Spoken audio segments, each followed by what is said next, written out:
شهر رمضان الذي أنزل فيه القرآن هدى للناس وبينات من الهدى والفرقان فمن شهد منكم الشهر فليصم. الحمد للہ رب العالمین والصلاة والسلام علی سید الانبیاء والمرسلین نبینا محمد وعلی آلہ وصحبہ اجمعین، اما بعد. اعوذ باللہ من الشیطان الرجیم، بسم اللہ الرحمن الرحیم. یا ایہا الذین آمنوا کتب علیکم الصیام کما کتب علی الذین من قبلکم لعلکم تتقون. محترم ناظرین کرام، احباب گرامی اور دیگر سامعین، آپ کے سامنے رمضان المبارک کے تعلق سے کچھ باتیں میں عرض کروں گا. خاص طور سے جو عنوان ہے دیگر مذاہب میں روزوں کا تصور، اس کی حقیقت میں آپ کے سامنے رکھوں گا کہ اسلام کے اندر روزے کی جو فرضیت ہے یہ کوئی نایاب اور نادر چیز نہیں ہے، بلکہ اس کا تصور کسی نہ کسی شکل میں تمام ادیان اور مذاہب کے اندر پایا جاتا ہے، لیکن اتم اور اکمل صورت میں یہ اسلام کے اندر پایا جاتا ہے، کیونکہ دیگر تمام مذاہب اور ادیان وہ سب منسوخ ہو چکے ہیں. اسلام ایک کامل مذہب ہے، چنانچہ اسی کے اندر روزے کا تصور مکمل طور سے پایا جاتا ہے. اسلام اسی مذہب کا تسلسل ہے جو مختلف انبیاء کرام کے ذریعے بنی نوع انسان کے لیے نازل کیا جاتا رہا. اسلام کا بنیادی مقصد یہ تھا کہ وہ آفاقی و ابدی سچائی کا احیاء کرے، اور لوگوں نے جو ملاوٹیں اس میں شامل کر دیں ان سب آلائشوں کا خاتمہ کر دے. چنانچہ یہ سمجھنا غلط ہوگا کہ ہر نبی اپنے لوگوں کے لیے ایک نیا مذہب لے کر آتا تھا.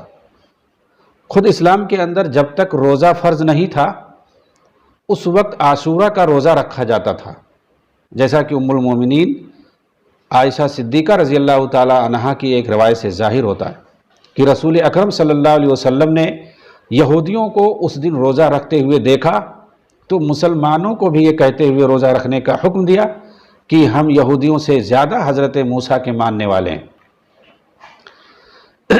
اب آئیے دیکھتے ہیں کہ جو دوسرے ادیان اور مذاہب پائے جاتے ہیں ان کے اندر روزے کا تصور کیا ہے. سبائیت ایک قدیم دھرم ہے. حضرت ابراہیم علیہ السلام حران کے سبائیوں کی طرف مبعوث کیے گئے تھے جو چاند کی پرستش کے لیے 30 دن کے روزے رکھتے تھے. یہ سبائی جو کواکب پرست تھے، سورج، چاند اور ستاروں کی پوجا کرتے تھے، ان کے اندر شرک اور کفر کی بھرمار تھی. حضرت ابراہیم علیہ السلام کو انہی کے درمیان بھیجا گیا تھا. یہ بھی چاند کی پرستش کے لیے 30 دن کے روزے رکھتے تھے جن میں صبح سے لے کر رات تک کھانا پینا ممنوع ہوتا تھا. قرآن نے ہمیں حکم دیا کہ ہم نہ تو سورج کی پوجا کریں اور نہ چاند کی، بلکہ اللہ تعالیٰ کی عبادت کریں جو سورج اور چاند دونوں کا خالق ہے. اور قرآن کے ذریعے ہمیں حضرت ابراہیم علیہ السلام کے سچے مذہب دین حنیفیت کی پیروی کرتے ہوئے 1 مہینے یعنی پورے رمضان کے روزے رکھنے کا حکم دیا گیا. یہودیوں میں جو متقی اور پرہیزگار لوگ ہوتے ہیں وہ ہر جمعرات اور پیر کا روزہ رکھتے ہیں. ان کا عقیدہ ہے کہ موسیٰ علیہ السلام طور سینا پر جمعرات کے دن گئے اور پورے 40 دن کے بعد سوموار یعنی پیر کو واپس آئے. اسلام نے بھی ان دنوں کے روزوں کو نیک عمل قرار دیا ہے، یعنی جمعرات اور پیر کے دن، لیکن یہ نفلی روزے ہیں، فرض نہیں ہیں. اس کے علاوہ یہودی فرعون سے نجات پانے کی یادگار کے طور پر 24 گھنٹے کا روزہ رکھتے ہیں. اس دن جسے یہ یوم کپور کہتے ہیں، یہودی یہ دعا کرتے ہیں، اے اللہ تو نے اس دن کی تقدیس خروج مصر کی یادگار کے طور پر فرض کی ہے. مسلمان بھی 10 محرم کو جسے یوم عاشورہ کہا جاتا ہے ایک نفلی روزہ رکھتے ہیں جو کہ نبی اکرم صلی اللہ علیہ وسلم کے دور سے چلا آ رہا ہے، جس کا نواس رسول سیدنا حسین رضی اللہ تعالیٰ عنہ کی شہادت سے کوئی تعلق نہیں ہے، یہ سب روافض کا من گھڑت واقعہ ہے۔ یقیناً 24 گھنٹے کا روزہ بڑا سخت ہے، اس لیے اسلام میں اعتدال پیدا کیا گیا اور اس وقت کو صبح صادق سے غروب آفتاب تک محدود کر دیا گیا تاکہ مسلمانوں کی بڑی تعداد یہ روزہ رکھ سکے اور انہیں اس میں کوئی پریشانی بھی نہ ہو۔ یہودیوں کے روزے میں کھانے پینے، نہانے، چمڑے کے جوتے پہننے، کریم، لوشن، تیل، پرفیوم وغیرہ کے استعمال کرنے اور ازدواجی تعلقات قائم کرنے کی ممانعت ہوتی ہے۔ عیسائیت، ابتدائی دور کے عیسائی ایسٹر سے پہلے 40 دن تک روزہ رکھتے تھے، جن میں سے اتوار کا دن مستثنیٰ ہوتا تھا، یعنی 6 ہفتوں کے دوران 34 دن روزے رکھتے تھے، اور ایسا وہ حضرت عیسیٰ علیہ السلام کی صحرا نشینی کی یادگار کے طور پر کرتے تھے۔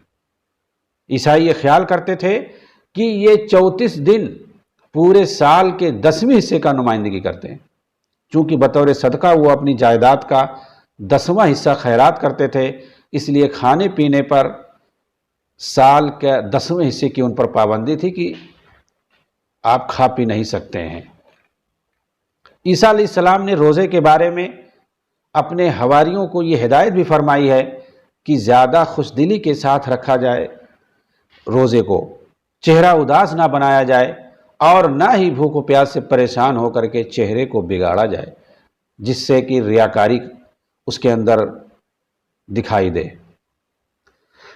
ہندوازم، ہندوستان کے ہندوؤں میں روزہ رکھنا ایک مستحسن عمل سمجھا جاتا ہے، لیکن یہ فرض نہیں ہے۔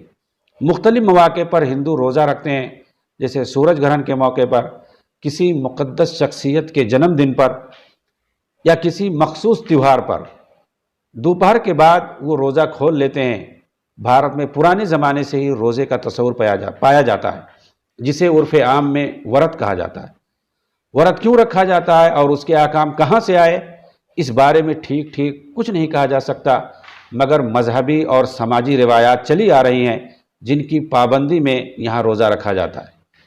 ہندوؤں میں ہر بکرمی مہینہ کی 11-12 تاریخوں کو اکاوشی کا روزہ ہے، اس حساب سے سال میں 24 روزے ہوتے ہیں۔ ہندو جوگی اور سادھو سنتوں میں بھوکے رہنے کی روایت پرانے زمانے سے چلی آ رہی ہے اور وہ تپسیا، وگیان، دھیان کے دوران عموماً کھانے سے پرہیز کرتے ہیں۔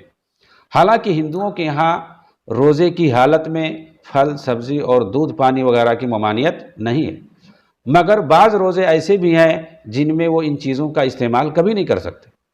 یہاں خواتین اپنے شوہروں کی درازی عمر کے لیے بھی ورت رکھتی ہیں۔ سماجی حیثیت سے قطع نظر 8 سال سے 80 برس تک کے تمام افراد کو اس دن کھانے اور پانی دونوں سے پرہیز کرنا ہوتا ہے۔ علاوہ ازیں نئے چاند کے موقع پر، شیوراتری، سرسوتی جیسے تہواروں پر بھی ورت رکھنا ان کے یہاں عام ہے۔ جین دھرم میں روزہ کی شرائط بہت سخت ہیں، ان کے یہاں 40 دن کا روزہ ہوتا ہے۔ گجرات کے علاقے میں جینیوں کی بڑی تعداد ہے اور وہ ہر سال کئی ہفتے کا روزہ رکھتے ہیں۔ بہائی دھرم، بہائی مذہب سے تعلق رکھنے والے افراد بہائی سال کے 19ویں مہینے میں جو ایلا کہلاتا ہے، یعنی 2 سے 20 مارچ تک روزہ رکھتے ہیں۔ ان کے علاوہ پارسی مذہب، بدھ مت اور دوسرے مذاہب میں بھی روزے کا تصور موجود ہے، لیکن کسی مذہب کے اندر اتنے لوگ روزہ نہیں رکھتے جتنی کثیر تعداد میں مسلمانوں کے یہاں روزہ رکھا جاتا ہے۔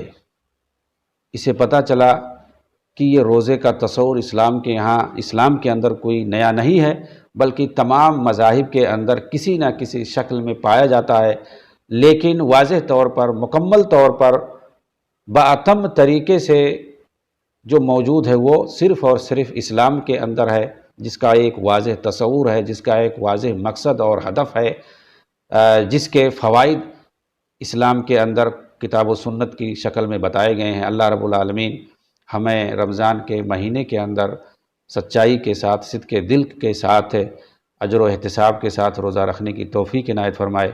آمین۔ وآخر دعوانا ان الحمدللہ رب العالمین۔ والسلام علیکم ورحمۃ اللہ وبرکاتہ۔